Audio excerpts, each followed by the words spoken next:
ನಮಸ್ತೆ ಎಲ್ಲರಿಗೂ. ಇವತ್ತು ನಾನು ಮಾಡ್ತಾಯಿದ್ದೀನಿ ಸೋಯಾ ಕಟ್ಲೆಟ್. ಇದು ಹೆಲ್ತಿಯಾಗೂ ಇರುತ್ತೆ, ರುಚಿಯಾಗಿರುತ್ತೆ ಮತ್ತು ಗರಿಗರಿಯಾಗಿ ಕೂಡ ಮಾಡ್ಕೋಬೋದು.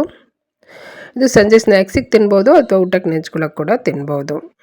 ಇದು ನೋಡಿ, ನಾನು ಸೋಯಾ ಚಂಕ್ಸ್ ನಾನು ತೊಗೊಂಡಿದ್ದೀನಿ. ಇದಕ್ಕೆ ನಾನು ಬಿಸಿ ನೀರು ಹಾಕ್ತಾಯಿದ್ದೀನಿ. ಒಂದು 10 ನಿಮಿಷ ಇಟ್ಟರೆ ಸಾಕು ಬಿಸಿ ನೀರಲ್ಲಿ. ಇದು ಸಾಫ್ಟಾಗಿ ನೆನೆಯುತ್ತೆ. ಹಾಕಿ ಸ್ವಲ್ಪ ಉಪ್ಪು ಹಾಕ್ತಾಯಿದ್ದೀನಿ. ಬಿಸಿ ನೀರು ಹಾಕಿ ಸ್ವಲ್ಪ ಉಪ್ಪು ಹಾಕಿ ಇದನ್ನು ಸರಿಯಾಗಿ ಮಿಕ್ಸ್ ಮಾಡ್ತಾಯಿದ್ದೀನಿ ನಾನು.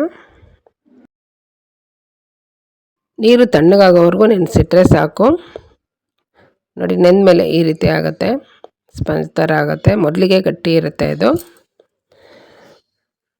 ಈಗ ನೀರಿಂದ ತೆಗೆದು ಈ ರೀತಿ ಹಿಂಡಬೇಕು, ನೀರಿಲ್ಲದಂಗೆ ಹಿಂಡ್ಬಿಟ್ಟು ಮಿಕ್ಸಿ ಜಾರಿಗೆ ಹಾಕ್ತಾಯಿದ್ದೀನಿ ನಾನು. ಇದನ್ನು ತರಿಯಾಗಿ ರುಬ್ಕೋಬೇಕು.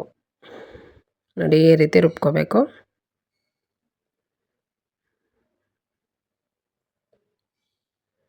ಈಗ ಇದನ್ನು ನಾನು ಬೌಲಿಗೆ ಹಾಕ್ತಾಯಿದ್ದೀನಿ. ಇದ್ರ ಜೊತೆಗೆ ಒಂದು ದೊಡ್ಡ ಆಲೂಗಡ್ಡೆ, ಬೇಯಿಸಿರುವಂಥ ಆಲೂಗಡ್ಡೆನ ಈ ರೀತಿ ಕೈಯಲ್ಲೇ ಹೆಚ್ಚಿಕ್ಬಿಟ್ಟು ಹಾಕ್ತಾಯಿದ್ದೀನಿ. ಈಗ ಇದ್ರ ಜೊತೆಯಲ್ಲಿ ಅರಿಶಿನ ಪುಡಿ, ಖಾರದ ಪುಡಿ, ಧನಿಯಾ ಪುಡಿ, ಗರಂ ಮಸಾಲ ಪುಡಿ, ಕಾಳು ಮೆಣಸಿನ ಪುಡಿ ಮತ್ತು ಕಡಲೆ ಹಿಟ್ಟು, ಬೋಂಡಾ ಬಜ್ಜಿ ಮಾಡ್ತೀವಲ್ಲ ಅದು ಕಡಲೆ ಹಿಟ್ಟು, ಮತ್ತು ಚಿಕ್ಕದಾಗಿ ಹೆಚ್ಚಿರುವಂಥ ಹಸಿಮೆಣಸಿನ್ಕಾಯಿ, ಹಸಿ ಶುಂಠಿ ತುರಿದಿರೋದು ಹಾಕ್ತಾಯಿದ್ದೀನಿ ಅಥವಾ ಜಜ್ಜಿಬಿಟ್ಟು ಹಾಕ್ಬೋದು. ಚಿಕ್ಕದಾಗಿ ಹೆಚ್ಚಿರುವಂಥ ಈರುಳ್ಳಿ ನಾನು ಹಾಕ್ತಾಯಿದ್ದೀನಿ. ಚಿಕ್ಕದಾಗಿ ಹೆಚ್ಚಿರುವಂಥ ಕೊತ್ತಂಬರಿ ಸೊಪ್ಪು ಸ್ವಲ್ಪ ಜಾಸ್ತಿ ಹಾಕ್ಕೊಂಡ್ರೆ ಚೆನ್ನಾಗಿರುತ್ತೆ. ಆಮೇಲೆ ರುಚಿಗೆ ತಕ್ಕಷ್ಟು ಉಪ್ಪು. ಇದಿಷ್ಟನ್ನು ಸರಿಯಾಗಿ ಕಲಿಸ್ಕೋಬೇಕು. ಮತ್ತು ಇದಕ್ಕೆ ನೀರೇನು ಹಾಕೋದು ಬೇಡ.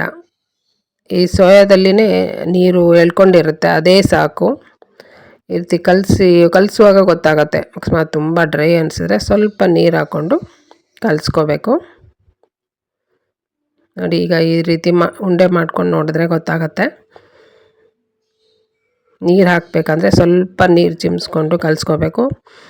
ನೋಡಿ, ಈ ರೀತಿ ಮಾಡ್ಕೋಬೇಕು.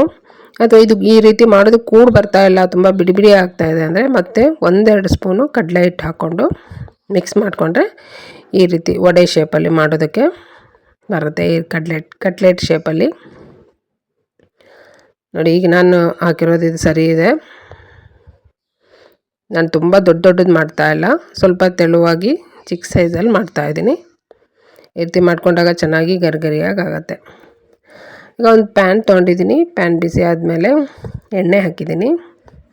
ಎಣ್ಣೆ ಬಿಸಿ ಆದಮೇಲೆ ಮಾಡ್ಕೊಂಡಿರೋಂಥ ಕಟ್ಲೆಟ್ನ ನಾನು ಇದರಲ್ಲಿ ಶಾಲೋ ಫ್ರೈ ಮಾಡ್ಕೊತೀನಿ. ತುಂಬ ರುಚಿಯಾಗುತ್ತೆ. ಇದಿಷ್ಟೇ ಸಾಮಗ್ರಿಗಳು ಇಷ್ಟೇ. ತುಂಬ ಬೇಗನೂ ಆಗುತ್ತೆ, ಒಂದು 10 ನಿಮಿಷದಲ್ಲಿ ಮಾಡಿಬಿಡ್ಬೋದು. ತುಂಬ ರುಚಿಯಾಗುತ್ತೆ, ಗರಿಗರಿಯಾಗಿ ಕೂಡ ಆಗುತ್ತೆ. ಇದು ಹಾಗೆ ಈವ್ನಿಂಗ್ ಸ್ನ್ಯಾಕ್ಸಿಗೆ ತಿನ್ಬೋದು ಅಥವಾ ಊಟಕ್ಕೆ ನೆಂಚ್ಕೊಂಡು ತಿನ್ಬೋದು.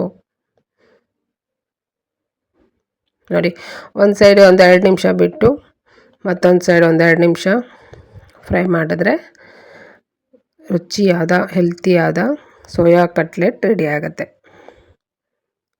ಈ ರೀತಿ ಬ್ರೌನ್ ಆಗೋ ತನಕ ಫ್ರೈ ಮಾಡಿ. ಗರಿಗರಿಯಾಗಿ ಆಗುತ್ತೆ, ತುಂಬಾ ಟೇಸ್ಟಿಯಾಗುತ್ತೆ. ಒಂದ್ಸಲ ಟ್ರೈ ಮಾಡಲೇಬೇಕು.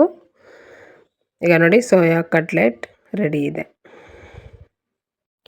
ನನ್ನ ವಿಡಿಯೋ ಇಷ್ಟ ಆದರೆ ಲೈಕ್ ಮಾಡಿ, ಶೇರ್ ಮಾಡಿ, ಸಬ್ಸ್ಕ್ರೈಬ್ ಮಾಡಿ. Thank you.